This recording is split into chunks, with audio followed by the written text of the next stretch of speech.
اب اس آیت میں جو الزانیۃ والزانی ہے، اس آیت پر پوری امت کا اجماع ہے کہ اس سے کنوارا لڑکا اور کنواری لڑکی مراد ہے، شادی شدہ مرد اور شادی شدہ عورت مراد نہیں ہے اس میں تمام صحابہ، تمام تابعین، واضح احادیث اور چاروں اماموں کا اجماع اس میں۔ لہذا جو اسکالرز یہ کہتے ہیں کہ شادی شدہ مرد اور عورت اگر زنا کرتے ہیں تو ان کی بھی یہی سزا ہے، تو وہ اجماع امت کے خلاف ہے۔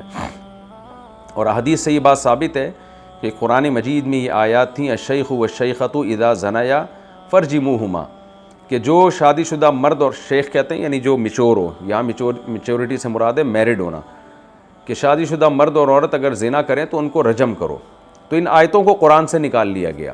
اب یہاں ایک سوال پیدا ہوتا ہے، جیسے کہ آج کل کے کچھ اسکالرز نے اٹھایا سوال، کہ جب قرآن مجید شادی شدہ مرد اور عورت کو رجم کروانا چاہتا ہے تو قرآن سے ان آیتوں کو کیوں منسوخ کیا گیا؟ دیکھیں قرآن میں ایسا ہوا ہے کہ بعض دفعہ آیت کو منسوخ کر دیا گیا، یعنی آیت نئی تلاوت ہوگی، اس کو نبی صلی اللہ علیہ وسلم پر وحی نازل ہوئی کہ اس آیت کو نکال دیا جائے، لیکن جیسے میں نے بتایا تھا نا، سورہ توبہ بہت لمبی نازل ہوئی تھی، لیکن بہت ساری آیتیں اس کی منسوخ ہو گئیں کیونکہ ان کی ضرورت نہیں رہی۔ لیکن بعض دفعہ ایسے بھی ہوتا ہے کہ آیت نکال دی جاتی ہے، حکم کو باقی رکھا جاتا ہے۔ تو یہ جو آیت تھی کہ جس میں تھا کہ شادی شدہ مرد اور عورت کو رجم کیا جائے، اس آیت کو نکال دیا گیا مگر حکم کو باقی رکھا گیا۔ اب اس میں حکمت کیا تھی؟ علامہ ابن کثیر رحمہ اللہ تعالیٰ نے یہ حکمت بیان کی ہے۔ اچھا، یہ حکمت وہ تھی جو میں بھی یہ سوچتا تھا کہ اس میں یہی حکمت معلوم ہوتی ہے کہ اللہ تعالیٰ یہ بتانا چاہتے ہیں کہ اتنا سخت حکم کہ پتھر سے مار کے ہلاک کیا جائے شادی شدہ مرد اور عورت کو، تو اس حکم کے ثبوت کے لیے یقینی دلیل چاہیے، شک والی دلیل نہیں چلے گی۔ تو اللہ نے ان آیتوں کو قرآن سے نکالا اور امت کا اجماع اس پر قائم کر دیا، یہ بتانے کے لیے کہ اس امت کا اجماع اتنی اسٹرانگ چیز ہے کہ وہ بھی قرآن کی آیت ہی کی طرح ہے۔ تو یہ بہت بڑی حکمت ہے، میں سمجھتا ہوں اللہ تعالیٰ کے اس طرز عمل میں۔ اور میرا خیال تھا کہ یہ یعنی کہ شاید میرے ذہن میں ایک حکمت آئی ہے، لیکن میں نے بعد میں دیکھا علامہ ابن کثیر رحمہ اللہ تعالیٰ نے یہی حکمت بیان کی ہے کہ اللہ تعالیٰ امت مسلمہ کو یہ بتانا چاہتے تھے کہ میری نظر میں اس امت کا اجماع اتنی مضبوط دلیل ہے کہ ہمیں اس آیت کو قرآن میں رکھنے کی ضرورت ہی نہیں ہے۔ ایک چیز پر اجماع ہو گیا تو ہم نے اس آیت کو نکال دیا تاکہ اس امت کے اجماع کو اسی طرح سے فالو کرے جیسے قرآن کی آیتوں کو فالو کرتی ہے۔ اس پر کوئی اشکال کر سکتا ہے کہ پھر تو جن باتوں پہ اجماع ہوا ساری آیتیں نکال دینی چاہیے۔ تو دیکھیں جن باتوں پہ اجماع ہوا ساری آیتیں نکالنے کی ضرورت نہیں ہے۔ یہ تو ایک کانسیپٹ دماغ میں ڈالنے کے لیے کہ اجماع مضبوط ترین دلیل ہے، اس کے لیے ایک آیت کے ساتھ بھی یہ عمل کافی تھا۔ اور وہ حکم ایسا ہے کہ بہت یعنی سخت حکم ہے، کیونکہ رجم کرنا ایک بہت سخت حکم ہے، اس کے لیے بہت مضبوط دلیل چاہیے۔ تو اللہ نے جب یہ والی آیت کے ساتھ ایسا کیا، ایسا حکم جس کے لیے ثبوت کے لیے انتہائی سخت اور مضبوط دلیل چاہیے، تو اللہ نے بتا دیا کہ اب اس کی آیتوں کو باقی رکھنے کی ضرورت نہیں ہے، اب یہ حکم اجماع سے ثابت ہوگا۔ اور جب اجماع سے یہ حکم ثابت ہو سکتا ہے تو اس سے چھوٹے درجے کے حکم تو بطریق اولا ثابت ہو سکتے ہیں۔ آج جتنے بھی اسکالرز جو اجماع امت کے خلاف باتیں کر رہے ہیں نا، ان کے لیے یہ بہت بہترین دلیل ہے، اور وہ اجماع امت کی انکار کر کے نا قرآن و سنت کی اپنی طرف سے تفسیریں کر کے دین میں تحریف کا ذریعہ بن رہے ہیں۔ تو پہلی بات تو یہ کلیئر کر لیں کہ یہ کنوارے مرد اور کنواری عورت کے بارے میں احادیث میں بھی ہے اور اجماع امت سے بھی یہ بات ثابت ہے۔ دوسری بات یہ کہ جیسے میں نے بتایا صحیح بخاری صحیح مسلم کی احادیث ہیں اور اجماع امت ہے کہ شادی شدہ مرد اور عورت اگر زنا کرتا ہے تو اس کو رجم کیا جائے گا، پتھروں سے مار کے ہلاک کیا جائے گا۔ تیسری بات یہ بھی اس کو اچھی طرح سمجھ لینی چاہیے کہ اس پر بھی امت کا اجماع ہے کہ اسلام میں نا سزائیں دو طرح کی ہیں، ایک کو حدود کہا جاتا ہے اور ایک کو تعزیر کہا جاتا ہے۔ حد کا مطلب ہے اللہ کی طرف سے قائم کردہ آرڈر، حکم، اس میں حکومت کو، حاکم کو، قاضی کو، جج کو یہ آپشن نہیں ہے کہ وہ سزا کو ٹال دے۔ ایک تو یہ ہے۔ دوسری جو احکام ہوتے ہیں، بلکہ میں اور مزید اس کو ایکسپلین کرتا ہوں کہ اسلام میں جتنی بھی سزائیں ہیں ان سزاؤں کا تعلق یا تو اللہ کے حقوق سے ہوگا یا حقوق العباد سے ہوگا۔ اگر ان کا تعلق اللہ کے حقوق سے ہے تو پھر ان کی دو قسمیں ہیں، ایک ہے حد اور ایک ہے تعزیر۔ مثال کے طور پر اگر کوئی شخص زنا کرتا ہے تو زانی کو جو سزا دی جاتی ہے اس کا تعلق حقوق العباد سے نہیں ہے بلکہ حقوق اللہ سے ہے. یعنی یوں کہا جائے گا کہ زانی نے خدا کے حکم کو توڑا ہے, خدا کو غضب دلائے, خدا کی طرف سے آرڈر ہے کہ اس کو میری طرف سے اس کو سزا دی جائے, تو یہ حق اللہ ہے, یہ والی سزا اللہ کا حق ہم لے رہے ہیں, اس میں مخلوق کا نہیں ہے. مخلوق اگر راضی بھی ہو اور مخلوق چاہے کہ ان کو سزا نہ ملے تو مخلوق کے پاس یہ آپشن نہیں ہے. تو یہ جو اللہ کا حق ہے نا, اچھا مخلوق کے حق کی بھی میں مثال دے دیتا ہوں. مخلوق کے حق کی مثال یہ ہے کہ ایک آدمی نے, زید نے بکر کو قتل کر دیا. اب جب بکر کو قتل کیا ہے تو بکر کے وارثوں کو یہ حق حاصل ہے. قرآن کہتا ہے فقط جعلنا علی ولیہ سلطانہ, ہم نے مقتول کے ولی کو طاقت دی ہے کہ وہ قاتل سے قصاص لے سکتا ہے. اب یہ جو مقتول یعنی بکر کے آل اولاد زید سے قصاص لیں گے, یہ قصاص حق اللہ نہیں ہے بلکہ حق العبد ہے. یعنی یہ اللہ کی طرف سے جو انتقام ہے نا, اللہ کا یعنی جو قتل کر کے آپ نے اللہ کو بھی تو ناراض کیا نا, جو زید نے قتل کیا تو اللہ کو بھی ناراض کیا نا, تو یہ اللہ کی ناراضی کی سزا نہیں ہے. اللہ کی ناراضی کی سزا آخرت میں ملے گی, بلکہ یہ بکر کے لواحقین کو جو نقصان ہوا ہے اس نقصان کی تلافی کے لیے بکر کے لواحقین کو پرمیشن دی جا رہی ہے کہ آپ قاتل کو قتل کر سکتے ہیں. لہذا ان کو قتل کرنے کا بھی ان کے پاس آپشن ہے, معاف کرنے کا بھی آپشن ہے, اور دیت لینے کا بھی آپشن ہے, کیونکہ یہ حقوق العباد سے اس کا تعلق ہے. تو حقوق العباد عباد کے معاف کرنے سے, بندوں کے معاف کرنے سے معاف بھی ہو جاتے ہیں, اور معاف نہ کریں تو معاف نہیں ہوتے. اسی طرح دن رات جو ہم جو جتنے بھی قصاص کے متعلق احکام ہیں, آپ نے کسی شخص کی آنکھ پھوڑ دی تو اس کو حق ہے کہ وہ آپ کی آنکھ پھوڑے یا آپ سے آنکھ کی دیت لے یا ویسے ہی معاف کر دے. آپ نے کسی سے قرضہ لیا اور نہیں دیا آپ نے واپس اس کو, تو اس کا یہ حق ہے کہ وہ قرضہ معاف بھی کر سکتا ہے, آپ سے زبردستی چھین بھی سکتا ہے. تو یہ حقوق کہلاتے ہیں حقوق العباد. تو حقوق العباد کا تو صاف ستھرا قاعدہ ہے, سیدھا سادہ قاعدہ ہے کہ بھئی جو مخلوق جس کا حق ہے نا, اس کے پاس یہ آپشن ہے, وہ چاہے تو انتقام لے چاہے تو معاف کر دے. جہاں تک حقوق اللہ کا تعلق ہے تو حقوق اللہ کے طور پہ جو سزائیں دی جاتی ہیں ان کی دو قسمیں ہیں. ایک قسم کہلاتی ہے حد, جس میں اللہ نے لگا بندہ قانون نازل کر دیا. جیسے اللہ میاں نے فرمایا کہ جو زانی ہے, کنوارا ہے, اس کو 100 کوڑے مارے جائیں. آگے اللہ نے فرمایا کہ جو لوگ پاک دامن عورتوں پہ جھوٹی تہمت لگاتے ہیں ان کو 80 کوڑے لگائے جائیں. قرآن میں پہلے ہم پڑھ چکے ہیں کہ جو چوری کرنے والا مرد ہے یا عورت ہے اس کا ہاتھ کاٹا جائے. اسی طرح شادی شدہ مرد اور عورت جب زنا کرے تو احادیث سے اور اجماع امت سے بات ثابت ہے اس کو رجم کیا جائے. یہ جو سزائیں ہیں, اسی طرح ڈاکو کی سزا ہے کہ انما جزاء الذین یحاربون اللہ ورسولہ ویسعون فی الارض فسادا ان یقتلوا او یصلبوا او تقطع ایدیہم وارجلہم من خلاف او ینفوا من الارض, کہ ان کا ہاتھ پاؤں کاٹ کے سولی پہ لٹکا دیا جائے.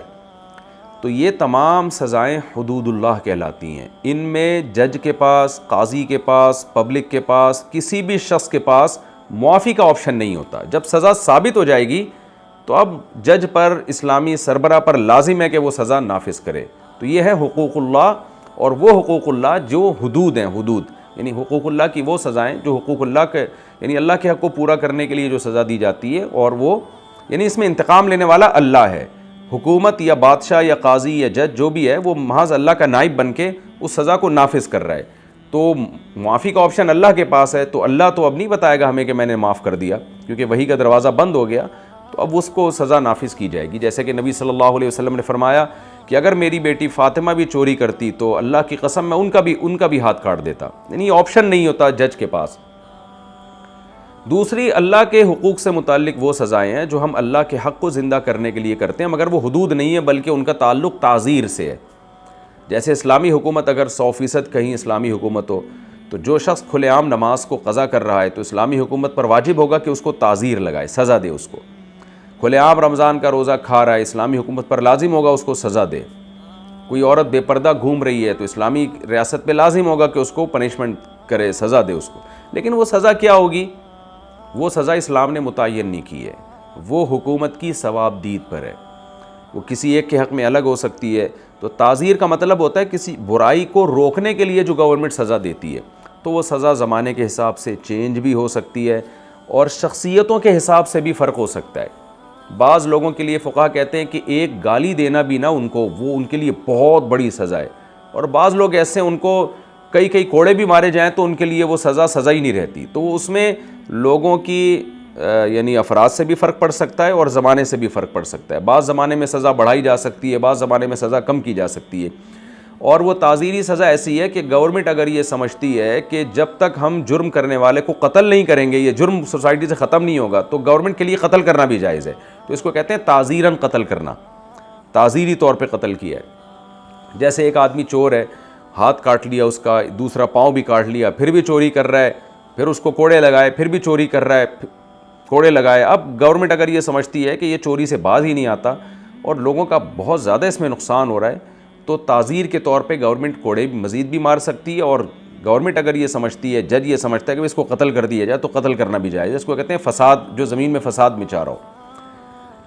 تو اب یہاں یہ بات یہ نہیں ہے، اسلام کا جو سزاؤں کا ایک کانسیپٹ ہے نا، اس کو سمجھنے کے بعد پھر ہم ان آیتوں کی طرف آتے ہیں، کیونکہ اس میں بہت ساری سزائیں اللہ تعالیٰ نے سورت میں بیان کی ہیں. تو زانی کو جو سزا دی جاتی ہے، یہ خوب سمجھ لیں، اس کا تعلق حدود اللہ سے. اچھا، آگے جو سزائیں آ رہی ہیں، یا چور کو جو سزا دی جاتی ہے، کچھ سزائیں ایسی ہوتی ہیں جو ابتداءً تو حقوق العباد سے ان کا تعلق ہے، لیکن جرم ثابت ہونے کے بعد پھر وہ اللہ کا حق بن جاتا ہے. مثال کے طور پر زید نے بکر پہ دعویٰ کیا کہ اس نے میرے 1,00,000 روپے چرائے ہیں. ابھی گواہوں سے ثابت نہیں ہوا، زید اور بکر کے درمیان مکا ہو گیا، اللہ بھائی کچھ پیسے لو، کچھ دو، یا زید نے کہا چلو چھوڑو میں نے معاف کیا، ٹھیک ہے. لیکن اگر زید نے 2 گواہوں سے کورٹ میں ثابت کر دیا کہ بکر نے واقعی چرائے ہیں، ثابت ہو گیا، تو پھر کورٹ کیا کرے گی؟ وہ بکر کا ہاتھ کاٹنے کا حکم دے گی. اب یہاں زید کے پاس معافی کا آپشن نہیں ہے کہ جی میں بکر کو معاف کرتا ہوں. وجہ کیا ہے کہ جب جرم ثابت ہو گیا تو اب یہ حد اللہ بن گیا ہے، اللہ یعنی حق اللہ بن گیا ہے، حق اللہ تو اللہ کا حق بن گیا ہے. تو اب یہ معافی کا آپشن آپ کے پاس ختم ہو گیا ہے. اسی طرح آگے ایک مسئلہ آ رہا ہے، قرآن میں اللہ نے بیان کیا کہ جو لوگ پاک دامن عورتوں پر جھوٹی تہمت لگاتے ہیں تو ان کو 80 کوڑے مارو. تو یہاں بھی یہ مسئلہ بھی شروع میں تو اللہ بندوں کا حق ہے، لیکن بعد میں اللہ کا حق بن جاتا ہے. کیا مطلب؟ ایک آدمی نے بکر پہ زنا کی تہمت لگائی، بکر نے کورٹ میں کیس کیا کہ بھئی اس نے مجھے زانی کہا ہے. بکر کے پاس رائٹ ہے کہ وہ زید کو معاف کر دے، بھئی تم نے مجھے زانی کہا ہے، چلو توبہ کر لی، یا میں نے تمہیں معاف کر دیا، حق ہے. لیکن کورٹ میں وہ چلا گیا اور 2 گواہوں سے ثابت کر دیا کہ زید نے مجھے زانی کہا ہے. اب جب عدالت کے سامنے 2 گواہوں سے ثابت ہو جائے گا کہ زید نے بکر کو زانی کہا ہے، تو اب زید کو 80 کوڑے لگیں گے. اب بکر کے پاس یہ آپشن نہیں ہے کہ وہ زید کو معاف کر دے. یعنی یہاں جو اس کو سزا دی جائے گی وہ اللہ کے حق کی وجہ سے. اللہ کے حق کا مطلب یہاں یہ ہے کہ اب یہ بکر کا معاملہ نہیں ہے، اب یہ قوم کا معاملہ ہے کہ زانیوں جو بھی جھوٹی تہمتیں لگاتے ہیں ان کو سزائیں ملنی چاہیے تاکہ سوسائٹی میں فساد ختم ہو. تو خوب سمجھ لیں، یہ تمام بحثیں جو ہیں حضرات فقہاء کرام نے قرآن و سنت سے اخذ کر کے فقہ کی کتابوں میں تفصیل سے بیان کی ہیں کہ کون سا حق حق اللہ ہے، کون سا حق حق العبد ہے، کون سی سزا اللہ کے حق کے طور پہ دی جاتی ہے، کون سی حق العبد کے طور پہ دی جاتی ہے. تو اسی وجہ سے علماء کا اجماع ہے کہ قصاص چونکہ حق العبد ہے تو اس میں جو مقتول ہے اس کے وارثوں کو معاف کرنے کا بھی حق ہے اور چھوڑنے کا بھی حق ہے. اور ایک اہم بات یہاں پر آخری بات بیان کر کے میں آگے چلتا ہوں. ایک اہم بات یہاں پر یہ بھی ہے کہ جو حقوق اللہ ہوتے ہیں جن میں خاص طور پر جو حد ہے، حد جاری کرنے کا اختیار گورنمنٹ کے علاوہ کسی کے پاس بھی نہیں ہے، کیونکہ یہ اللہ کا نائب بن کے اس کو نافذ کیا جاتی ہے، کسی کا پرسنلی معاملہ نہیں ہے. تو کوئی شخص انفرادی طور پر حد جاری نہیں کر سکتا. جیسے آپ نے کسی کو زنا کرتے ہوئے دیکھا تو اب آپ 100 کوڑی نہیں لگا سکتے اس کو، نہ آپ کسی شادی شدہ کو رجم کر سکتے ہیں، یہ گورنمنٹ ہی کرے گی. البتہ حقوق اللہ میں جو تعزیرات ہیں، تعزیر میں اصل تو یہی ہے کہ گورنمنٹ کرے گی، لیکن جو بھی سربراہ ہوگا، جیسے باپ گھر کا سربراہ ہے وہ بچوں کو تعزیر جاری کر سکتا ہے، یا مولا جو ہے وہ اپنے غلام کو غلام پر تعزیر جاری کر سکتا ہے. تو یہ شریعت میں اجازت ہے کہ تعزیر جو ہے، تعزیر جو بھی سربراہ ہوگا، چاہے شرعی لحاظ سے ہو یا حکومتی لحاظ سے ہو، گورنمنٹ نے کسی کو کسی جگہ کا متولی بنا دی ہے تو تعزیر وہ بھی جاری کر سکتا ہے. یا آپ جو شرعی طور پر اپنے گھر کے سربراہ ہیں تو آپ اپنے ماتحتوں پہ تعزیر جاری کر سکتے ہیں. پھر یہ بھی ہے کہ آپ اجازت دے سکتے ہیں کہ کسی کو ولی بنا سکتے ہیں اپنے ماتحتوں کا کہ بھئی میں تو تعزیر جاری نہیں کر رہا لیکن تم ان کی نگرانی کرو, اگر یہ کوئی غلطی کرتے ہیں تو میری طرف سے تمہیں اجازت ہے کہ آپ ان کو اتنی سزا دے سکتے ہو. تو یہ بھی ایک یورپی قوانین میں اور اسلام میں فرق یہ ہے کہ یورپ میں تعزیر کا بھی حق صرف گورنمنٹ کے پاس ہے, کوئی دوسرے کو بھو بھی نہیں کر سکتا وہاں پہ, لیکن اسلام میں ایسا نہیں ہے. اسلام میں تعزیر ماں باپ بھی لگا سکتے ہیں اپنی اولاد کو اور اپنے غلام کو بھی لگا سکتے ہیں. غلاموں کا تو نظام اب ختم ہو گیا, بڑا بھائی ایک چھوٹے بھائی کو بھی تعزیر کے طور پر سزا دے سکتا ہے, لیکن ظاہر ہے اعتدال سے, اس میں جانوروں کی طرح مارنا پیٹنا اس کی شریعت میں اجازت نہیں ہے. تو جو بھی یہ سمجھتا ہے کہ یہ میرا ماتحت ہے اور اعتدال کے ساتھ پنشمنٹ کے ذریعے اگر میں نے اس کو پنشمنٹ دی یا میں نے اس کو سزا دی تو یہ برائی سے رک جائے گا, تو من رأى منکم منکرا فلیغیرہ بیدہ کے تحت کہ جو بھی حدیث میں آتا ہے برائی کو دیکھے وہ اپنے ہاتھ سے تبدیل کرنے کی کوشش کرے, اگر اس کی طاقت نہ ہو تو زبان سے, اس کی بھی طاقت نہ ہو تو دل سے تبدیل کرنے کی کوشش کرے. یہ حدیث اور اس کے علاوہ دیگر احادیث کی روشنی میں اس پر بھی علماء امت کا اجماع ہے کہ جو گھر کا سربراہ یا کوئی شخص بھی کسی درجے میں سربراہ ہو وہ اپنے ماتحتوں پہ تعزیر لگا سکتا ہے. تو یہ تو اللہ کے حقوق کی بات ہو گئی کہ اللہ کے حقوق کے طور پہ جو سزا ہم دیتے ہیں وہ حد ہے اور تعزیر ہے. اب ہم آتے ہیں حقوق العباد کی طرف. حقوق العباد میں سزا چھوٹی ہو یا بڑی ہو, اسلام نے آپ کو اجازت دی ہے کہ آپ گورنمنٹ کی پرمیشن کے بغیر بھی خود بھی سزا دے سکتے ہیں. یعنی اصل حکم یہی ہے. مثال کے طور پر کسی شخص نے آپ سے پیسے چوری کیے اور بھاگ گیا, تو شرعاً آپ کو اجازت ہے کہ اگر آپ کورٹ میں نہیں جاتے آپ ڈائریکٹ اس کی کوئی چیز غصب کر لیں اور آپ اپنا حصہ کسی طرح سے وصول کر لیں. یعنی یہاں پر جو حکومت کی طرف مراجعہ کیا جائے گا وہ صرف اپنے حق کی وصولی کو آسان بنانے کے لیے. تو اگر کسی کے لیے اس کے بغیر بھی آسان ہے تو شرعاً جائز ہے, یعنی وہ قیامت کے دن مجرم نہیں ہوگا. باقی الگ بات ہے کہ گورنمنٹ کو حق ہے کہ وہ اس سے پوچھے کہ آپ نے بکر کے پیسے کیوں اٹھائے, تو آپ پھر یہ گواہوں سے ثابت کریں گے کہ یہ پیسے میرے ہی ہیں اور بکر نے چوری کیے تھے. آپ گواہ سے ثابت نہیں کر سکے تو گورنمنٹ کے لیے جائز ہے کہ آپ کو سزا دے, کیونکہ گورنمنٹ کو تو معلوم نہیں ہے کہ حقیقت کیا ہے. تو دنیاوی قانون کے لحاظ سے تو گورنمنٹ جو کرے گی وہ ٹھیک کرے گی, لیکن آخرت میں آپ کی بخشش ہو جائے گی, آپ بچ جائیں گے. اس کی مثال اور میں آسان کر کے دیتا ہوں. دیکھیں زید نے بکر کو قتل کیا, اب بکر کا بیٹے نے کیا کیا, کورٹ میں کیس لے جائے بغیر زید کو براہ راست خود ہی قتل کر دیا. تو دنیا میں اس کو اس لیے تو منع کیا جائے گا کہ اس سے سوسائٹی میں فساد پھیلتا ہے, بے گناہ لوگ قتل ہونے کا خطرہ ہوتا ہے, اس سے ہو سکتا ہے زید نے قتل نہ کیا ہو.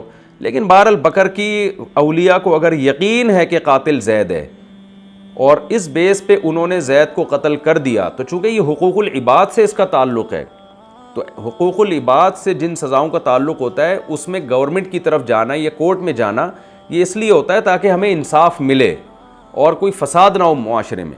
لیکن اگر کوئی خود سے بھی قتل کر دیتا ہے تو آخرت میں وہ مجرم نہیں ہوگا, کیونکہ اللہ نے اس کو حق دیا. فقط جعلنا لولیہ سلطانا, اللہ کہتے ہیں ہم نے مقتول کے ولی کو طاقت اور قدرت دی ہے کہ وہ انتقام لے سکتا ہے. کیوں؟ وجزاء سیئۃ سیئۃ مثلھا, قرآن کہتا ہے برائی کا بدلہ اسی قدر برائی ہے. کوئی آپ کے ایک تھپڑ لگاتا ہے تو شرعاً جائز ہے کہ آپ اسی وقت اس کے ایک تھپڑ لگا دیں. یہ ضروری نہیں ہے کہ آپ تھانے میں جا کے کیس کریں. ہاں فساد سے بچنے کے لیے اوور آل ایسی چیزوں کی ترغیب نہیں دی جاتی, اس لیے نہیں دی جاتی کہ سوسائٹی میں ایسا نہ ہو کہ بے گناہ لوگ پٹنا شروع ہو جائیں. مثال کے طور پر بکر قتل ہوا, زید آپ کو پتہ ہے زید نے قتل نہیں کیا, لیکن آپ نے اپنا غصہ زید پہ نکال لیا کہ جب میں پکڑا جاؤں گا کہ لوگ پوچھیں گے زید کو قتل کیوں کیا, تو میں بول دوں گا میرے باپ کا قاتل زید ہے, تو ہو سکتا ہے زید قاتل نہ ہو. تو اس لیے اس فساد سے بچنے کے لیے انتظامی طور پر تو یہ کہا جاتا ہے کہ خود سے یہ کام نہ کیے جائیں, بلکہ کورٹ میں کیس چلا کے قاتل کو سزا دلوائی جائے. لیکن فی نفسی ہی ایک جائز عمل ہے, اگر کوئی یہ خود سے کر لیتا ہے تو قیامت میں وہ مجرم نہیں ہوگا. دنیا میں یہ ضرور ہے کہ گورنمنٹ کو یہ رائٹ ہوگا کہ وہ اس کو سزا دے اور اس سے پوچھے کہ جب زید نے تمہارے پاس ثبوت کیا ہے کہ تمہارے باپ کا قاتل زید ہے, تو اگر کوئی شخص ثبوت لے آئے کورٹ میں کہ دیکھو میں نے زید کو جو قتل کیا ہے تو یہ گواہ ہیں اور یہ میرے پاس ویڈیو ہے اور جو بھی ثبوت ہو سکتے ہیں وہ دے کے یہ ثابت کر دے کہ میرے باپ کا قاتل زید ہے, لہذا میں نے زید کو اس بیس پہ قتل کیا, تو پھر کورٹ اس کو سزا نہیں دے سکتی. کورٹ کہے گی کہ ٹھیک ہے جی, جب یہ دلائل سے ثابت ہو گیا کہ بکر کا قاتل زید ہے تو آپ نے ماورائے عدالت بھی اگر زید کو قتل کر دیا اور بعد میں کورٹ میں ثابت کر دیا آپ نے کہ واقعی زید قاتل ہے, تو پھر کورٹ شریعت میں اسلامی نظام میں کورٹ کے لیے جائز نہیں ہے کہ وہ بکر کے قاتلوں کو سزا زید کے قاتلوں کو سزا دے وہ، بلکہ وہ کورٹ اس کو بلکہ الٹا سپورٹ کرے گی، کیونکہ آپ کے باپ کو اس نے قتل کیا ہے تو آپ نے مجرم کو اگر قتل کر دیا تو شرعاً آپ کے لیے جائز تھا۔ لیکن بہرحال منع اس لیے کیا جاتا ہے کہ ہماری کورٹس آج کل کیا کر رہی ہیں سب کے سامنے، اور پھر بہرحال اس میں اس بات کا خطرہ موجود ہے کہ بکر کے جو وارثین ہیں ایسا نہ ہو کہ وہ جھوٹے گواہ لا کے بے گناہ زید جن کو انہوں نے قتل کیا ہے اس کو کہہ دیں کہ بھئی یہ قاتل ہے، حالانکہ وہ ہو سکتا ہے قاتل نہ ہو۔ تو کورٹ کے لیے ججمنٹ آسان ہوتی ہے اور اس کے پاس وسائل زیادہ ہوتے ہیں، تو سیاستاً تو ان چیزوں سے منع کیا جاتا ہے، لیکن اگر کوئی کر لے تو قیامت کے دن بہرحال وہ مجرم نہیں ہوگا۔ حقوق العباد میں تمام حقوق کا یہی معاملہ ہے کہ اگر کسی نے آپ کے ساتھ زیادتی کی تو آپ بھی اس کے ساتھ اس طرح کی یعنی انتقام لے سکتے ہیں۔ ہم مشورہ یہی دیتے ہیں کہ آپ تھانے میں جائیں، FIR کٹوائیں تاکہ ایک مینجمنٹ اور ایک سسٹم خراب نہ ہو، لیکن فی نفسی بہرحال یہ جائز عمل ہے۔ تو یہ 3 قسم کی سزائیں ہو گئیں، ان کا میں نے حکم بیان کیا، ایک تو حق اللہ اور ایک حقوق العباد، یعنی وہ سزائیں جن کا حقوق اللہ سے تعلق ہے ان کی 2 قسمیں ہو گئیں، تعزیر اور حدود، اور وہ سزائیں جن کا حقوق العباد سے تعلق ہے۔ ان تینوں کے احکام میں نے بیان کر دیے، اب ہم آگے کی طرف چلتے ہیں۔ تو اللہ نے پہلی سزا بیان کی، زنا کرنے والا مرد اور زنا کرنے والی عورت اور زنا کرنے والا مرد، ان دونوں میں سے ہر ایک کو 100 کوڑے مارو۔ اچھا، یہاں ایک حکمت کی بات ہے، قرآن مجید ہمیشہ مرد کا ذکر پہلے کرتا ہے، عورت کا ذکر بعد میں، لیکن اللہ نے اس موقع پر عورت کا ذکر پہلے کیا کہ زنا کرنے والی عورت اور زنا کرنے والا مرد ان دونوں کو کوڑے مارو۔ وجہ اس کی ہے کہ عورت کی طرف سے زنا کا صادر ہونا یہ زیادہ بڑا جرم ہے، کیونکہ عورت میں ایک تو حیا زیادہ ہوتی ہے جو زنا سے روکتی ہے، اور دوسرا اس میں یہ سیکشول ڈیزائرز بھی کم ہوتی ہیں جو زنا پر اس کو کم ابھارتی ہیں، جبکہ مرد میں حیا کا بھی فقدان ہوتا ہے، شرم و حیا کی بھی کمی ہوتی ہے مردوں میں جس سے وہ زنا سے کم بچتے ہیں، اور دوسرا ان میں ڈیزائرز بھی بہت زیادہ ہوتی ہے جس کی وجہ سے وہ زنا کی طرف دوڑتے ہیں۔ تو اس لیے اللہ نے جب بھی کوئی مرد اور عورت زنا کریں تو سزا تو دونوں کی سیم رکھی ہے، لیکن پہلے عورت کا اللہ نے ذکر کیا یہ بتانے کے لیے کہ یہ زیادہ بڑی مجرم ہے، یہ اگر ایگری نہ ہوتی تو وہ نہ کر سکتا، اس کا ایگری ہونا زیادہ بڑا جرم ہے۔ تو اس میں یہ بہت اہم ایک نقطے کی بات ہے۔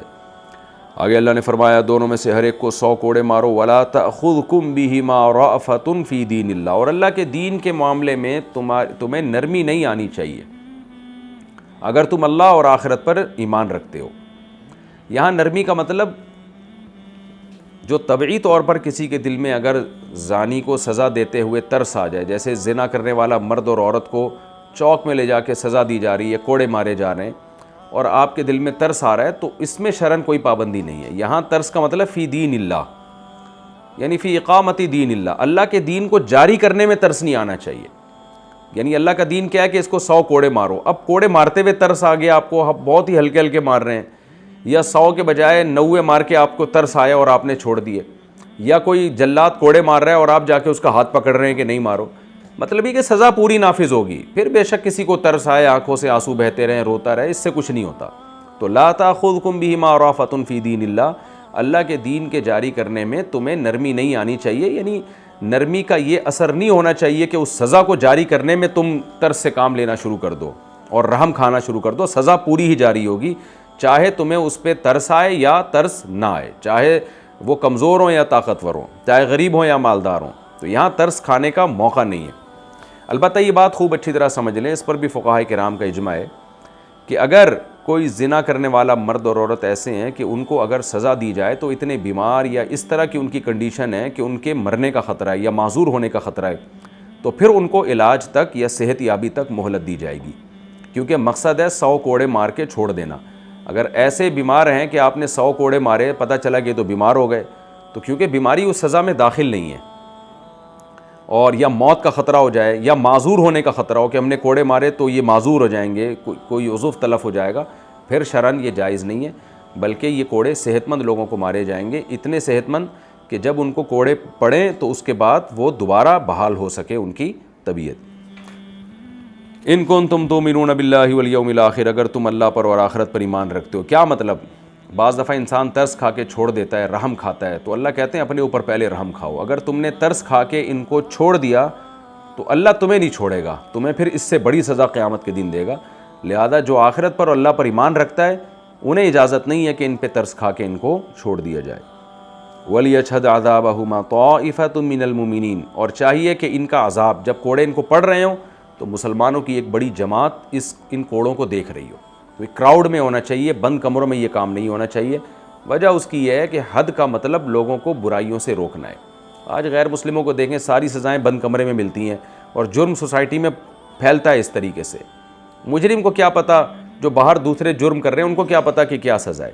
تو جب آپ کھلے عام سزائیں دیں گے تو بہت سے لوگ ڈر جائیں گے اور بولیں گے بھائی ہم پکڑے گئے تو ہمارا بھی یہ انجام ہوگا. تو یہ بھی ایک کامن سینس کی بات ہے جو آج مغربی دنیا کے پاس وہ سینس نہیں ہے، کیونکہ انسان جب قانون بناتا ہے نا بڑی بڑی بلنڈر کرتا ہے، اس میں غلطیاں کرتا ہے. تو آج یہ بڑی بڑی غلطیاں ہو رہی ہیں. پھانسی کے گھاٹ بند کمرے میں لٹکایا جا رہا ہے ان کو، اور تعزیریں بھی بند کمرے میں ہو رہی ہیں، سزائیں بھی بند کمرے میں ہو رہی ہیں. باہر دنیا کو پتہ ہی نہیں تو وہ کیسے ڈرے گی. تو اللہ میاں نے حکم دیا کہ ان کو 100 کوڑے کھلے عام مارے جائیں تاکہ ساری دنیا کو پتہ چلے کہ زنا کتنی بری چیز ہے اور اس کی سزا کیا ہے.